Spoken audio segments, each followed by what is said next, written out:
तर बघा यामध्ये काय नियम की जेव्हा गणितात बेरीज वजाबाकी गुणाकार भागाकार असे सर्व चिन्ह असतात म्हणजे गणितात ज्या वेळेस बेरीज वजाबाकी गुणाकार भागाकार असे सर्व चिन्ह दिसून येतात व कंस दिलेले नसतात म्हणजे हे सगळे चिन्ह तर आपल्याला दिसून येतात बेरीज आहे वजाबाकी आहे गुणाकार आहे भागाकार सगळे चिन्ह आहेत परंतु त्यामध्ये कंस नाही म्हणजे ब्रॅकेट नाही मग अशा वेळेस काय करायचं तर तेव्हा आपण स्वतः कंस तयार करावे जर कंस दिलेले नसेल तर निश्चित आपण कंस करावे आणि प्लस किंवा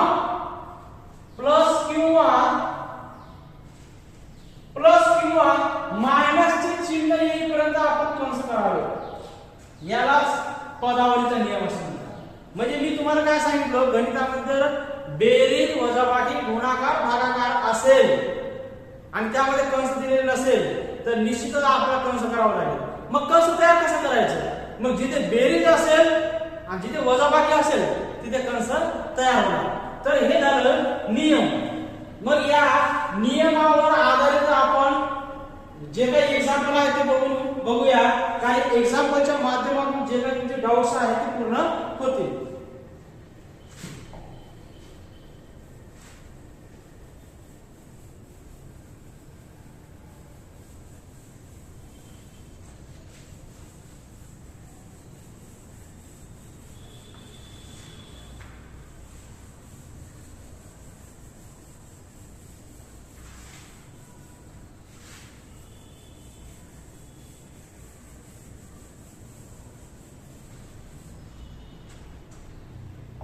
पहिला प्रॉब्लेम बघूया मित्रांनो यामध्ये बघा पहिला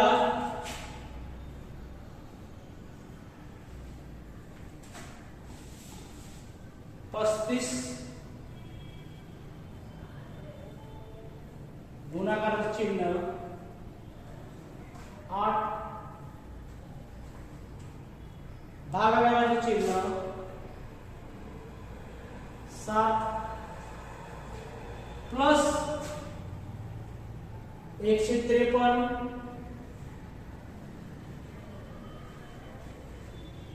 गुणाकाराचे चिन्ह 7 माइनस 17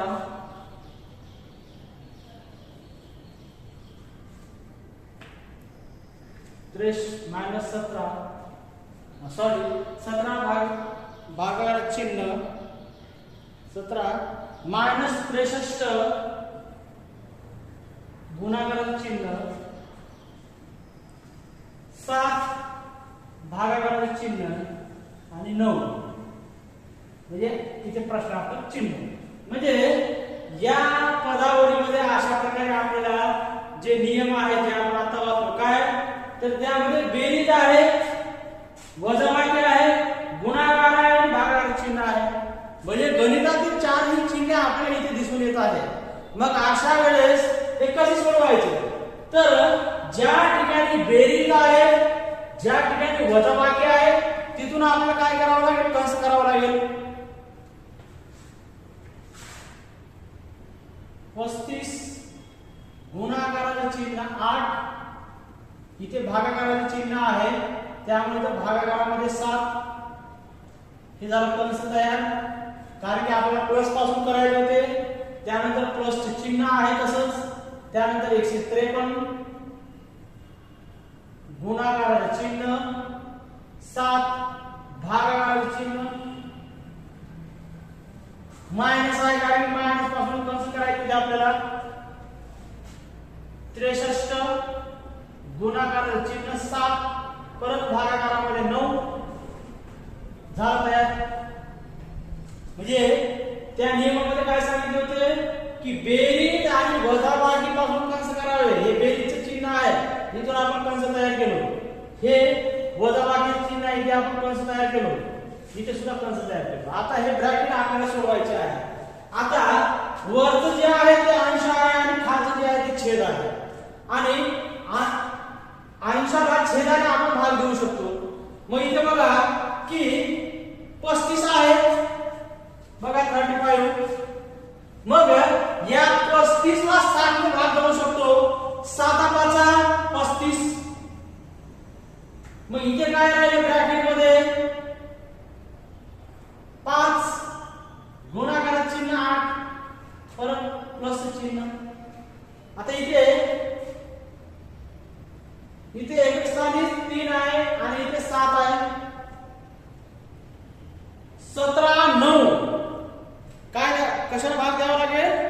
9 ने भाग द्यावा लागेल. 17 9 153. मग आता या ब्रेक मध्ये काय राहिलं? 9 गुणाकाराचं चिन्ह 7 परत वजाबाकीचं चिन्ह. इथे 9 7 63. हे 7 आहे तसेच म्हणजे ब्रॅकेट मध्ये 7 गुणाकाराचं चिन्ह 7. आता ब्रॅकेट सुरू करूया. इथे बघा 8 पंच 40 प्लस चिन्ह 9 7 63 मायनस चिन्ह 7 7 49. आता इथे बॉर्माचा नियम आहे डावीकडून उजवीकडे. प्लस मायनस असेल तर मायनस येणार, प्लस मायनस असेल तर मायनस येणार. मग 63 मधून म्हणजे ते आपण रफ वर्क जर बघितलो आपण 63 मधून जर आपण 49 मायनस केलो आपण 3 मधून 9 जात नाही म्हणून 4 1 घेतले. निश्चित इथे किती राहिले? 4. आता इथलं एक आपण इथे घेतलो तर इथे राहिले 5. 5 मधून 4 गेले किती?